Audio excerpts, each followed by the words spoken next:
Hi friends, ഇന്നത്തെ ഉച്ചയൂണിൻ്റെ സ്പെഷ്യലാണ് കേട്ടോ. അതേ ചിക്കൻ പൊരിച്ചത്. അപ്പുറത്തെ വീട്ടിലെ താത്ത ഇന്ന് ഷെമി മക്കൾക്ക് ഈ ചിക്കൻ പൊരിച്ചോട് എന്ന് പറഞ്ഞിട്ട് കുറച്ച് ചിക്കൻ കൊണ്ട് തന്നപ്പോൾ പിന്നെ ഒന്നും നോക്കിയില്ല. അതേ ഇതേപോലെ ചെറിയ കഷ്ണങ്ങളാക്കിയിട്ട് പൊരിച്ചെടുത്തു കേട്ടോ. ഇക്കായാണ് ചിക്കൻ പൊരിച്ചത്. ചിക്കൻ പൊരിച്ച് കഴിഞ്ഞപ്പോൾ അതേ മോൻ പറയുന്നുണ്ടായിരുന്നു മയോണീസും കൂടി ഉണ്ടായിരുന്നെങ്കിൽ പൊളിച്ചേനേന്ന് പറഞ്ഞപ്പോൾ പണ്ടങ്ങാണ്ട് യൂട്യൂബിൽ മയോണീസ് ഉണ്ടാക്കുന്ന ഒരു വീഡിയോ കണ്ടിട്ട് ഞാനും ഒന്ന് പരീക്ഷിച്ച് നോക്കാമെന്ന് വിചാരിച്ചു. 2-3 മുട്ട എടുത്ത് അവിച്ചതിന് ശേഷം അതിൻ്റെ വെള്ളക്കരു മാത്രം എടുത്ത് 2-3 അല്ലി വെളുത്തുള്ളിയും കുറച്ച് വിനാഗിരിയും സൺഫ്ലവർ ഓയിലും കൂടെ ഒഴിച്ചെടുത്തു. ഇതേപോലെ അടിച്ചെടുത്തു. സൺഫ്ലവർ ഓയിൽ തീരെ കുറവായതുകൊണ്ട് നമ്മുടെ ഐസ്ക്രീം പോലെയാണ് കേട്ടോ മയോണീസ് കിട്ടിയത്. സൺഫ്ലവർ ഓയിൽ നമ്മുടെ വീട്ടിൽ മേടിക്കാത്തതുകൊണ്ട് അടുത്ത വീട്ടിലെ താത്താരെ നിന്നാണ് കേട്ടോ കടം മേടിച്ചത് സൺഫ്ലവർ ഓയിൽ. പിന്നെ രണ്ടാമത് പോയി മേടിക്കാൻ എനിക്ക് മനസ്സിലാത്തതുകൊണ്ട് ഉള്ള സൺഫ്ലവർ ഓയിൽ കൊണ്ട് ഞാൻ തൃപ്തിപ്പെട്ടു.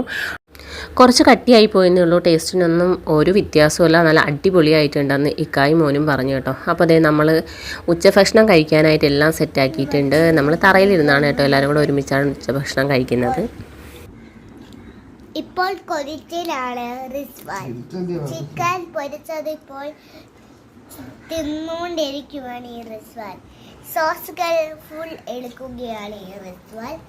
എല്ലാവരും അപ്പോൾ മയോണീസ് എനിക്കും സിയക്കുട്ടിക്ക് ഇഷ്ടമല്ലാത്തതുകൊണ്ട് നമ്മൾ ടൊമാറ്റോ സോസ് കൊണ്ട് അഡ്ജസ്റ്റ് ചെയ്തിട്ടു. അപ്പോൾ ഇത്രയേ ഉള്ളൂ നമ്മുടെ ഇന്നത്തെ വീഡിയോ. Tata, bye bye.